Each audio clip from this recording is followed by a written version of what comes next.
All right, welcome back. This is going to be a wrap up of my HK416 Recce build.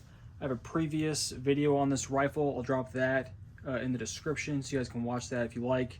But a quick overview, I kind of built this as a proof of concept, but also to take all my spare parts and put them into a complete rifle. So I got a HK upper, but inside this rifle I have a Brownell's bolt carrier group and a Brownell's barrel. Pretty impressed actually with how well that Brownell's barrel is shooting. It kind of dispels the notion that the 416 is inherently inaccurate.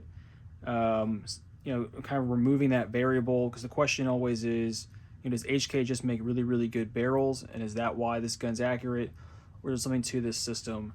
And I think that the combination of the very large barrel nut, that free float handguard, and kind of the rigidity that is built into that system does maintain the inherent accuracy of the AR system. So stop mod stock, Colt lower, Geisley SSAE trigger. I got my SPR grip as always, Geisley charging handle. I did a teardrop forward assist just for some flare points there. The original Geisley handguard, that's the full length one.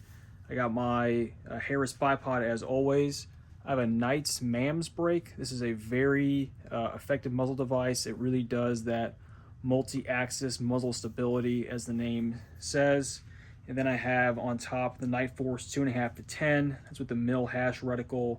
And then I added a Trijicon RMR on top with a Reptilla mount.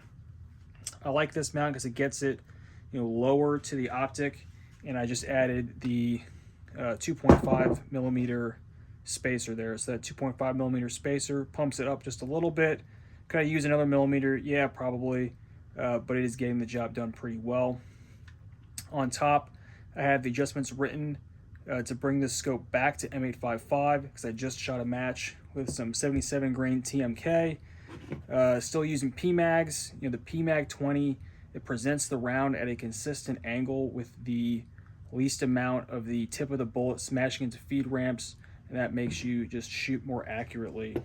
Speaking of which, I've actually gotten some pretty decent groups with this rifle, shooting M855 green tip, the boring 62 grain stuff that you guys all blast at 50 yards and in.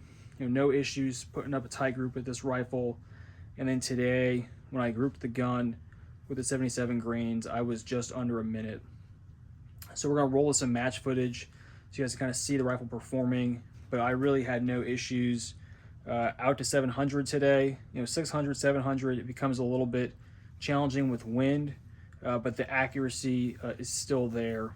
And I think that if you bought one of these Brownell's kits and built your own rifle, I would really say that you do have a rifle that is capable of shooting accurately at distance, and it doesn't need to be a red dot only rifle. All right, guys, got any questions? Let me know. Thanks.